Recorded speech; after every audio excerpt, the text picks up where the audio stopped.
Hello guys, welcome, വണക്കം. ഇപ്പോൾ reporter channel ഇന്ന് രാവിലെ മുതൽ കാണുന്നൊരു കാര്യമാണ്. അതായത് കുറച്ചു കാലത്തിന് മുമ്പും അത് തന്നെയായിരുന്നു. നമ്മുടെ എന്താ പറയുക, നടി ആക്രമിക്കപ്പെട്ട കേസുമായിട്ട് ബന്ധപ്പെട്ട് ഏറ്റവും കൂടുതൽ മുമ്പിൽ നിന്ന് സംസാരിച്ചിട്ടുള്ളൊരു മാധ്യമമാണ് സീരിയസ്ലി നമ്മുടെ ഈ റിപ്പോർട്ടർ ചാനൽ. സംശയമില്ലാത്ത കാര്യമാണ്. അപ്പോൾ ഇപ്പോഴും അവരിന്ന് എന്താ പറയുക, ഈ അതിൻ്റെ പ്രധാനപ്പെട്ട പ്രതിയായിട്ടുള്ള പൾസർ സുനിയുമായിട്ട് ബന്ധപ്പെട്ടിട്ട് ഒരു എന്താ പറയുക, ഒരു രഹസ്യ സംഭാഷണം അഥവാ രഹസ്യമായിട്ട് ഒപ്പിയെടുത്ത ദൃശ്യങ്ങളൊക്കെ കാണിക്കുന്നുണ്ട്.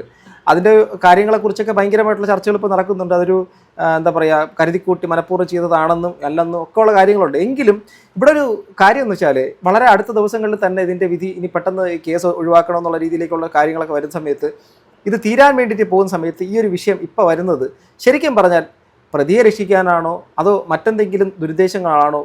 കാരണം ഒരു 1.5 കോടി രൂപയ്ക്ക് ഒരു സ്ത്രീയെ എന്ത് ചെയ്യാൻ വേണ്ടി തയ്യാറായ ഒരു വ്യക്തിയുടെ അടുത്താണ് ഒരു മരച്ചുവട്ടിൻ്റെ അകത്ത് വന്നിരുന്ന് ഒരു എന്താ പറയുക, ഒരു സ്പൈ ക്യാമറ വെച്ചിട്ട് ഇത് സാധനം റെക്കോർഡ് ചെയ്തിരിക്കുന്നത്.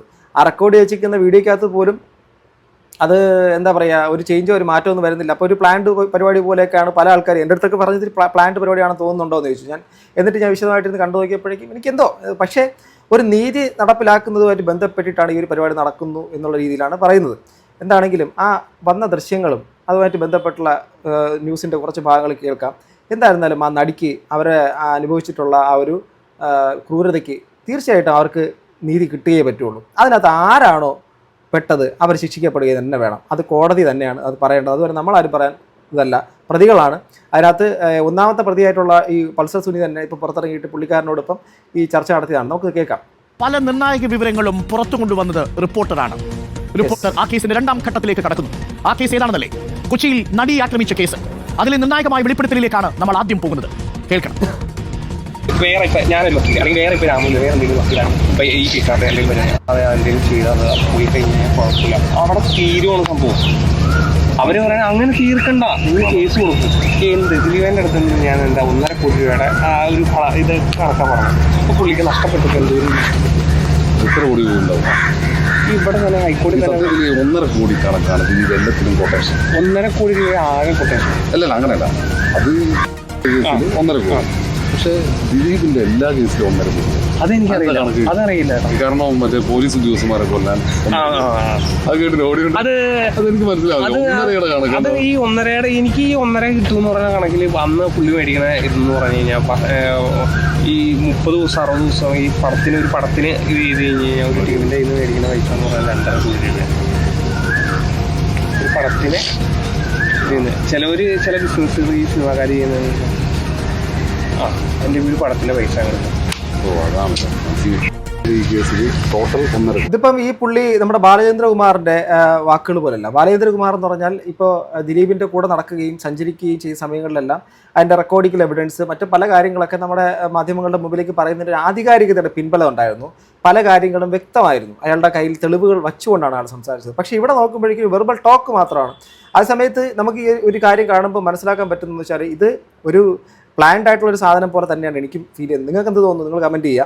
വളരെ സെൻസിറ്റീവ് ആയിട്ടുള്ള കാര്യമാണ്. അതുകൊണ്ട് തന്നെ അനാവശ്യമായിട്ടുള്ള കമൻറ്റുകൾ ദയവായി ഒഴിവാക്കുക. നമുക്ക് ഇതിൻ്റെ ശരി തെറ്റുകളെക്കുറിച്ച് നമ്മളല്ല, നിയമപരമായിട്ട് കോടതി തെളിയേണ്ട കാര്യമാണ്. ഇതിനകത്ത് ഇന്നയാൾ തെറ്റ് ചെയ്തു എന്നുള്ളതോ അയാൾ തെറ്റ് ചെയ്തിട്ടുണ്ടെങ്കിൽ ശിക്ഷിക്കപ്പെടട്ടെ. അതോടൊപ്പം തന്നെ ആ സ്ത്രീയെ അനുഭവിച്ച എത്രത്തോളം കഷ്ടപ്പെട്ട ആ സ്ത്രീയെയും ഒരു കാരണവശാലും ഒരു വാക്കുകൊണ്ട് പോലും മോശപ്പെടുത്തിയിട്ട് വാക്ക് പോലും ദയവായി നമ്മുടെ കമൻറ്റ് ബോക്സിൽ ആരും പങ്കുവയ്ക്കരുതെന്ന് ഞാൻ വിനീതമായി റിക്വസ്റ്റ് ചെയ്യുന്നു. ബിക്കോസ് ഇത് അത്രയും ഹൈലി സെൻസിറ്റീവ് ആയിട്ടുള്ളൊരു കേസാണ്. നമ്മൾ ഓരോ വാക്കുകൾ സൂക്ഷിച്ചുകൊണ്ട് ഉപയോഗിക്കാം. അപ്പോൾ ഇതിനകത്ത് ഈ പൾസർ സുനി എന്ന് പറയുന്ന ഒരു വ്യക്തി ശരിക്കും പറഞ്ഞാൽ ഇയാളുടെ തന്നെ പല സമയങ്ങളിലുള്ള വാക്കുകളും ഇതൊക്കെ വിശ്വാസയോഗ്യമല്ലാത്ത രീതിയിൽ തന്നെ വന്നിട്ടുണ്ടായിരുന്നു. പല സമയങ്ങളിൽ പല വാർത്തകൾ നമ്മൾ കേട്ടതാണ്. അപ്പോൾ അദ്ദേഹത്തിനെ തന്നെ വിളിച്ചിരുത്തി ഒരു മാവിൻ്റെ ഒരു മരത്തിൻ്റെ ചുവട്ടിലിരുന്ന് സംസാരിക്കുന്ന സമയത്ത് ആ ക്യാമറയുടെ ഫോക്കസ് പോലും മാറാതെ ഒരു കാര്യം ചെയ്യുന്ന സമയത്ത് ഇത് എന്തിൻ്റെ ഇതാണ്? കാരണം ഇത് ദിലീപ് തന്നെ സ്പോൺസേർഡ് പരിപാടിയായിട്ട് ചെയ്തതാണോ അതോ മറ്റെന്തെങ്കിലും ഉദ്ദേശമാണോ? കേസ് തീരാൻ വേണ്ടിയിട്ട് പോകുന്നു, അതിനനുബന്ധമായിട്ടുള്ള കാര്യങ്ങളാണോ? സാധാരണ രീതിയിൽ കേസ് ഇപ്പം അവസാനിക്കാൻ വേണ്ടിയിട്ട് പോകുമല്ലേ. അപ്പോൾ അവസാനിക്കാൻ വേണ്ടിയിട്ട് പോകുമ്പോഴേക്കും ഇത് എന്താ ആ അതിജീവിതയ്ക്ക് നീതി കിട്ടണം എന്നുള്ളത് തന്നെയല്ലേ നമ്മൾ ആഗ്രഹിക്കുന്നത്. അപ്പോൾ ഇത് എന്താണ് ഈ ട്വിസ്റ്റിൻ്റെ പിന്നിൽ എന്നുള്ള കാര്യം മനസ്സിലാവുന്നില്ല. ഒന്നും കിട്ടിയില്ല. ഒന്നും കിട്ടിയില്ല. കിട്ടി 1.5 കോടി ഇല്ല തരാം. ഇല്ല, 1 കോടി തന്നു കഴിഞ്ഞാൽ ഒരു 80 ലക്ഷം അത്രയൊക്കെ ഉള്ളൂ. അത്രയേ ഉള്ളൂ തരാനുള്ളൂ. ഈ മഹാത്മാവുണ്ടല്ലോ, ഇതായിരിക്കുന്ന ഇവനാണ് ഈ പരിപാടി നേരിട്ട് പോയി ചെയ്തത്. അവനാണ് ഈ വലിയ വർത്തമാനം ഇവിടെ നിന്ന് പറയുന്നത്. ഇവനാണ് ആ സ്ത്രീയെ ബലാത്കാരം ചെയ്തതും വൃത്തികേട് കാണിച്ചത്. ആര് പൈസ കൊടുക്കാന്ന് എന്ത് പൈസ കൊടുത്തു എന്ന് പറഞ്ഞാലും ചെയ്യിപ്പിച്ചവൻ ആരാണെങ്കിലും അവൻ അനുഭവിക്കണം. പക്ഷെ ഇവനാണ് നേരിട്ട് ചെയ്തത്. ഓക്കെ, അവൻ അവിടെ ഇരുന്നോണ്ട് ഈ ഒരു പറയുന്ന കാര്യങ്ങളുടെയൊക്കെ ഒരു ആധികാരികതയെക്കുറിച്ച് നമുക്കൊന്നും അറിയത്തില്ല. ഓക്കെ, ഇവനിനി എന്തെങ്കിലും തരത്തിൽ മറ്റെന്തെങ്കിലും പരിപാടിയാണോ ഇത് ഉദ്ദേശിച്ചിട്ട് ഇതിൻ്റെ പുറകെ വന്നേക്കുന്നത്? ഇനി വേണമെങ്കിൽ ഒരു കാര്യമുണ്ട്, ഇങ്ങനൊരു സാധനം സെൻസേഷനായെന്ന് വിചാരിക്കുക. ഇങ്ങനൊരു കാര്യം ഇപ്പോൾ കേസ് തീരാറായി നിൽക്കുന്ന സമയം ഇങ്ങനൊരു കാര്യത്തിൻ്റെ അകത്ത് വേറെയും മറ്റ് പല സ്ത്രീകളെയും നടികളെയും ഈ പുള്ളിക്കാരൻ ആക്രമിച്ചു എന്നൊക്കെ പറയുന്നത് ചിലപ്പോൾ ഇനി ഇയാൾക്ക് എതിരെ എല്ലാ സംഭവങ്ങളൊക്കെ തീരാൻ വേണ്ടിയിട്ട് പോകുക. ആർക്ക്? ഈ പറഞ്ഞ പ്രസ്തുത ദിലീപിനെതിരെ തന്നെ വരുന്നൊരവസ്ഥയിലേക്ക് എത്തുവാണെങ്കിൽ, ഇങ്ങനൊരു സാധനം വരികയാണെങ്കിൽ അത് വീണ്ടും നീണ്ടുപോകില്ലേ? വിചാരണ നീണ്ടുപോകില്ലേ? ഇനിയും വർഷങ്ങൾ കഴിയത്തില്ലേ? അത് എന്തോ ഒരു പ്ലാനിങ്. എനിക്ക് ഇതിനകത്ത് ഇതൊരു എന്തോ ഒരു അസ്വാഭാവികത, ഒരു സ്ട്രേഞ്ച് ഫീലിംഗ് എനിക്ക് തോന്നുന്നുണ്ട്. പെട്ടെന്നൊരു സുപ്രഭാതത്തിൽ ഒരു സ്റ്റിംഗ് ഓപ്പറേഷൻ എനിക്ക് മനസ്സിലാവുന്നില്ല. അതാണ് ചോദിക്കണേ. ഇതെന്ന് പറഞ്ഞു കഴിഞ്ഞാൽ ഞാൻ ഇപ്പോഴും മേടിച്ചോണ്ടിരിക്കല്ലേ കാശ്. കുറച്ച് എന്റെ ആവശ്യങ്ങൾ വരുമ്പോ ഞാൻ മേടിക്കും. ഞാൻ അത് നോക്കാം. ഇത് ഇങ്ങനെ ഒരു എടുത്തേടി ചെയ്യേണ്ട കാര്യമല്ലല്ലോ. 1.5 കോടിയുടെ കൊട്ടേഷനിൽ 80 ലക്ഷം ബാലൻസ് ഉണ്ട്. 80 എന്റെ അടുത്തേ ഉള്ളൂ. പിന്നെ കൂടുതലും അല്ല. അന്ന് അവര് അതിൽ സെറ്റിൽമെന്റ് തയ്യാറായില്ല. അതിന് കയ്യിൽ നിന്ന് പോയി അതിൽ 7.5 കൊണ്ട് ഉള്ളിൽ കിടക്കണം. അനുഭവിച്ച ഞാൻ തന്നെ. അപ്പോൾ 80 ലക്ഷം രൂപയോളം എന്തോ പൈസ നന്നായിട്ട് പൈസ കൊടുത്തിട്ട് തന്നെയാണ് ഇത് ചെയ്യിപ്പിച്ചു എന്നുള്ള കാര്യം പുള്ളി അടിയുറപ്പിച്ച് തന്നെ പറയുന്നുണ്ട്. പക്ഷേ ഇത് പുള്ളി പറയുന്നതാണ്. ഇത് കോടതി ഈ ഒരു സാധനം എടുക്കുമോ ഇല്ലയോ എന്നുള്ള കാര്യമൊന്നും അറിയത്തൊന്നുമില്ല. കാരണം ഇത്രയും നാളത്തെ ക്രോസ് ചെക്കിങ്ങിൻ്റെ ഭാഗമായിട്ട് ഇത്രയും നാളില്ലാത്തൊരു കാര്യം ഇയാൾ പുറത്ത് പറഞ്ഞതാണോ? ഇതിനപ്പുറത്തേക്ക് എന്തായാലും കോടതി പറഞ്ഞിട്ടുണ്ടാവാൻ സാധ്യതയുണ്ട്. അപ്പോൾ എന്താണ് സംഭവം എന്നുള്ള കാര്യം പിടിയും കിട്ടുന്നില്ല.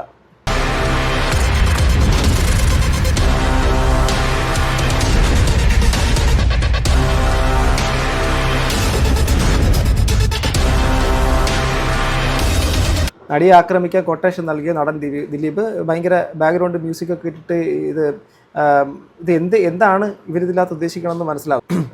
ആക്ച്വലി കാരണം വേറൊന്നുമല്ല, ഈ ഇത്രയും ഒരു സ്ത്രീക്ക് നീതി വാങ്ങിച്ചു കൊടുക്കുന്ന ഒരു കാര്യമായിട്ട് ബന്ധപ്പെട്ടുള്ള കാര്യമല്ലേ അതിന്.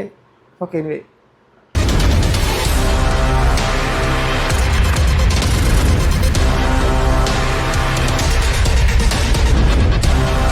$1.5 കോടി അത് ഇനി 80 ലക്ഷം രൂപ ഇനി ലഭിക്കാനുണ്ടെന്ന് കൊടുക്കാന്ന് പറഞ്ഞു. എന്തിനു വേണ്ടിയാണ് ഈ കൊട്ടേഷൻ നൽകിയത്?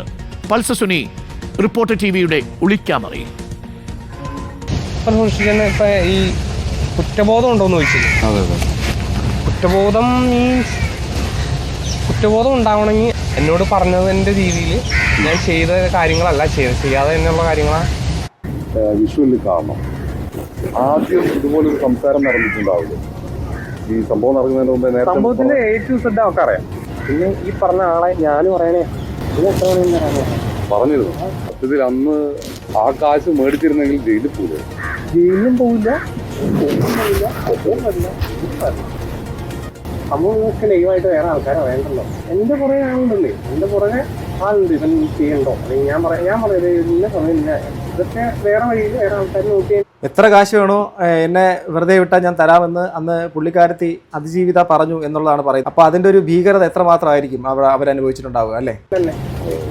അവിടെ കയറി കഴിഞ്ഞ് കഴിഞ്ഞാൽ പിന്നെ ഞാൻ ഈ കൂറ് മാറി കഴിഞ്ഞ് കഴിഞ്ഞാൽ പിന്നെ ഞാൻ ചതിയാൻ അത് പറ്റില്ല. അത് ഈ പരിപാടിയിൽ നിന്ന് കഴിഞ്ഞ് കഴിഞ്ഞാൽ അവൻ ഈ പരിപാടി പിന്നെ അവനെ അറിയാവുന്ന ആൾക്കാരാണ്. ആ രീതിയിൽ അത് ചെയ്തു കഴിഞ്ഞാൽ ചില ആൾക്കാർ പറയാം അങ്ങനെ തോന്നിയിട്ടുണ്ടോ? ഉണ്ടായിരുന്നു എന്ന് പറയുമ്പോൾ ഇത് എന്താ പ്രശ്നം എന്ന് വെച്ച് കഴിഞ്ഞാൽ റോഷിയുടെ എൻ്റെ അടുത്തൊരു കാര്യം പറയണം. എന്നത് ഈ കഴിക്കണം കുടുംബം. പിന്നെ അവിടെ ഞാൻ അത് എൻ്റെ ബുദ്ധിമുട്ടായിട്ട് എന്തായിരുന്നാലും പുള്ളിക്കാരൻ എന്താ പറയുക ഇതെല്ലാം പീഡന ദൃശ്യങ്ങൾ ചിത്രീകരിക്കാനും തീരുമാനിച്ചിട്ടുണ്ടായിരുന്നു എന്നുള്ള കാര്യം അത് തൻ്റെ ഇഷ്ടപ്രകാരം ചെയ്യുന്നത് പോലെ തന്നെ തോന്നിക്കണം. ആ വിഷ്വലിനകത്ത് വരണം. മറ്റുള്ള ഒരു ഇത് ഔട്ട്സൈഡേഴ്സിൻ്റെ ഒരു ഇൻഫ്ലുവൻസ് ഒന്നും വരരുതെന്ന് തോന്നിയിട്ട് ഈ കേസ് തുടങ്ങിയിട്ട് 8 വർഷമായി നോക്കണം. ആ നടി എത്ര വർഷത്തോളം കോടതി കയറി ഇറങ്ങി നടക്കുന്നു. കാശുള്ളവർക്ക് പോലും നീതി കിട്ടില്ലെങ്കിൽ സാധാരണക്കാരുടെ കാര്യം പറയണം. ചെയ്യിച്ചവനും പുറത്ത് ചെയ്തവനും പുറത്ത് നല്ല നിയമവ്യവസ്ഥ. ഒരു സ്ത്രീ എന്ന നിലയിൽ വല്ലാത്ത വിഷയം കരഞ്ഞു മടുത്ത് ബലാത്സംഗം ചെയ്ത് പ്രതികാരം ചെയ്യുന്ന ആരായാലും അവരുടെ പെൺമക്കൾ അത് സത്യം. ഞാനൊരു കാര്യം പറയട്ടെ.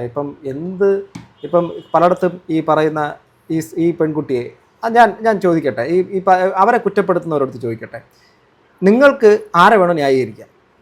നിങ്ങൾക്ക് ദിലീപിനെ ന്യായീകരിക്കാം, വേണമെങ്കിൽ ഇവൻ പൾസർ സുനിയെ ന്യായീകരിക്കാം, ആരെ വേണോ ന്യായീകരിക്കാം. അവരെന്ത് തെറ്റാണ് ചെയ്തത്? ഞാൻ ചോദിക്കുന്നത് ഈ പ്രസ്തുത ആക്രമിക്കപ്പെട്ട ഈ ഒരു വിഷയത്തിൽ ആക്രമിക്കപ്പെട്ട നടി എന്ത് തെറ്റാണ് ചെയ്തത്? പല സ്ഥലങ്ങളിൽ അവരങ്ങോട്ട് അപമാനിക്കുകയും അവരെ ഭയങ്കരമായിട്ട് ടാർണിഷ് ചെയ്യുന്നുള്ള വർത്തമാനമൊക്കെ കേൾക്കുന്നുണ്ട്, എല്ലാ സ്ഥലങ്ങളിലും കേൾക്കുന്നുണ്ട്. അവർ എന്ത് തെറ്റാണ് ചെയ്തിട്ടുള്ളത്? എനിക്കത് മനസ്സിലാവുന്നതേയില്ല. അവർ എന്തെങ്കിലും തരത്തിൽ അങ്ങോട്ട് പോയിട്ട് ആരെങ്കിലും എന്തെങ്കിലും ചെയ്തോ? ഒന്നും ചെയ്തിട്ടില്ലല്ലോ. അവർ ഒരു സുപ്രഭാതത്തിൽ അദ്ദേഹത്തിനുമായിട്ടുള്ളൊരു സ്വരച്ചേർച്ച എന്തോ ഒരു പ്രോബ്ലംസ് ഒക്കെ വരുന്നുണ്ട്. ആ ഒരു വിഷയം വന്നതിന് ശേഷം അവർ തമ്മിലുള്ള തെറ്റി പിരിഞ്ഞ് ആ ഒരു സംഭവത്തിൽ നിന്നും പക ഉടലെടുക്കുന്നു. ആ ഉടലെടുക്കുന്ന ആർക്ക്? ഇദ്ദേഹത്തിന് ആനപ്പക എന്നൊക്കെ പറഞ്ഞിട്ടുള്ള കാര്യങ്ങളൊക്കെ ആരാണ്? നടൻ വിനയനാണോ? സോറി, സംവിധായകൻ വിനയൻ എന്തൊക്കെ പറഞ്ഞു കേട്ടിട്ടുണ്ട്. അതുപോലെ തന്നെ ഒരുപാട് പേര് ഇദ്ദേഹത്തിനെതിരെ പണ്ട് പറഞ്ഞ എനിക്ക് ഓർമ്മയുണ്ട്. സോ അങ്ങനെയൊക്കെ ഈ പ്രസ്തുത ദിലീപിനെതിരെ ഒരുപാട് പേര്, പല ആൾക്കാരും ആ സമയങ്ങളിൽ പല സമയങ്ങളിലായിട്ട് പുറത്തു വന്നിട്ടുണ്ട്. അദ്ദേഹം ഒരുപാട് നന്മ ചെയ്യുന്നുള്ളവരായിരിക്കാം, അതുകൊണ്ട് അദ്ദേഹത്തിന് ഇഷ്ടപ്പെടുന്നവരുണ്ടായിരിക്കും, അദ്ദേഹത്തിന് ഒരുപാട് ഫാൻസ് കാര്യങ്ങളൊക്കെ ഉണ്ട്. ഞാൻ ഇപ്പോഴും ചോദിക്കുന്നത്, ആ സ്ത്രീ എന്ത് തെറ്റ് ചെയ്തു? ആ സ്ത്രീ ആരെങ്കിലും പോയിട്ട് അങ്ങോട്ട് എന്തെങ്കിലും മോശപ്പെടുത്താൻ വേണ്ടി ശ്രമം നടത്തിയോ? എന്തുകൊണ്ട് പൾസർ സുനിയുടെ സാന്നിധ്യം അന്ന് ഉണ്ടാവുന്നു? ആ സ്ത്രീ ഒരു മറ്റാളുടെ വീട്ടിലേക്ക് അഭയം തേടുന്നു. അങ്ങനെ പല കാര്യങ്ങളും സംഭവിക്കുന്നുണ്ട്. അങ്ങനെ ഇതെല്ലാം സംഭവിച്ച് അവസാനം അവരെ എല്ലാ തരത്തിലും എന്താ പറയുക, ഇങ്ങനെയൊക്കെ ബ്രൂട്ടലായിട്ടുള്ള കാര്യങ്ങൾ ചെയ്ത് പല സമയങ്ങളിൽ കേസ് അട്ടിമറിക്കുന്ന രീതിയിലേക്കുള്ള കാര്യങ്ങളൊക്കെ നടന്ന് കയറി ഇപ്പോൾ ഇവിടെ എത്തി നിൽക്കുന്നു. ഞാൻ ഇപ്പം ഈ വ്യക്തി സംസാരിക്കുന്ന കാര്യത്തിന് എനിക്കറിയത്തില്ല. ഞാനതിനൊന്നും വിശ്വസിക്കാമെന്ന് പറഞ്ഞാൽ അയാളാണ് നേരിട്ട് ഇതിൽ പങ്കാളിയായിട്ടുള്ള ആൾ. അയാൾ പറയുന്നതെല്ലാം വിശ്വസിക്കണമെന്നൊരു ഇതൊന്നും അനുമാനത്തിലേക്ക് എത്താൻ പറ്റത്തില്ല. ഇതിൻ്റെ പുറകിൽ എന്തോ ഒരു കളി ഉള്ളതുപോലെ എനിക്ക് ഫീൽ ചെയ്യുന്നുണ്ട്. ഇപ്പോൾ നമ്മുടെ ഈ ഗോവിന്ദചാമിയെ വിളിച്ചിട്ട് ഇൻ്റർവ്യൂ എടുത്തിട്ട് ഗോവിന്ദചാമി പറയുന്ന കാര്യം വിശ്വസിക്കാൻ നിങ്ങൾ തയ്യാറാവും ഇല്ലേ? അപ്പോൾ ഇയാൾ രക്ഷപ്പെടാൻ വേണ്ടിയിട്ട് മറ്റൊരാളുടെ തലയിലേക്ക് വയ്ക്കുന്നത് പോലത്തെ പരിപാടി ചെയ്യും. ഇയാൾ തന്നെയാണ് ഒന്നാം പ്രതി. അപ്പം എന്തൊക്കെയോ കാര്യങ്ങൾ ഇതിൻ്റെ അകത്ത് നിന്ന് വീണ്ടും വരണമെന്നുള്ള ഒന്നുകിൽ ആരുടെയോ അജണ്ട, എന്തോ ഒരു പരിപാടി ഇതിൻ്റെ പിന്നിൽ നടക്കുന്നുണ്ട് എന്നുള്ളൊരു തോന്നലുണ്ട്. ഈ ഒരു കാര്യം ആ വീഡിയോ എടുത്തേക്കുന്ന സ്റ്റിംഗ് ഓപ്പറേഷൻ, ഒളി ക്യാമറ എന്നൊക്കെ പറയുന്നത് നമ്മൾ പലതും തെഹൽക്കേടത്തൊക്കെ കണ്ടിട്ടുണ്ട്. സ്റ്റിംഗ് ഓപ്പറേഷൻസ് ഒക്കെ നമ്മൾ വ്യക്തമായി കണ്ടിട്ടുണ്ട്. ഇതൊരു സ്റ്റിംഗ് ഓപ്പറേഷനായിട്ട് നിങ്ങൾക്ക് തോന്നി ആർക്കെങ്കിലും? അപ്പോൾ അത് അവർ ക്യാമറയുടെ ആംഗിൾ പോലും മാറാതെ രണ്ടുപേര് നിൽക്കുന്ന രീതിയിലേക്കൊക്കെ അത് വരണമെങ്കിൽ അത് അത്ര ഡിസ്റ്റൻസ് മറ്റത് മറിച്ച് കവർ ചെയ്തുകൊണ്ടൊക്കെ അത് കറക്റ്റായിട്ട് ചെയ്ത് എടുക്കുന്ന പറഞ്ഞാൽ ഇത് ഒരു ഒളി ക്യാമറ കറക്റ്റ് ആ ദൃശ്യം പകർത്തിയതുപോലെയൊക്കെ ഒരു ഫീൽ വരുന്നില്ല. അപ്പോൾ എന്തോ സംതിങ്, ഒന്നുകിൽ ഈ പറഞ്ഞ പ്രതിയായിട്ടുള്ള ദിലീപിന് തന്നെ ഇതിനകത്ത് നിന്ന് രക്ഷപ്പെടാൻ വേണ്ടിയിട്ടുള്ളൊരു പരിപാടി കുറേ കാലം കൂടെ നീട്ടിവെക്കുന്ന പരിപാടിയാണോ, അതോ മറ്റെന്തെങ്കിലും ആൾക്കാരുടെ ചില ദുരുദ്ദേശമാണോ? എന്തോ എവിടെയോ ഒരു സംഭവത്തിൻ്റെ അകത്ത് ഒരു പൊരുത്തക്കേട് എനിക്ക് ഫീൽ ചെയ്യുന്നുണ്ട്. അത് ആർക്കോ എന്തോ ഒരു കളിയാണ് ഇതിൻ്റെ പുറകിലെന്ന് എനിക്ക് തോന്നുന്നു.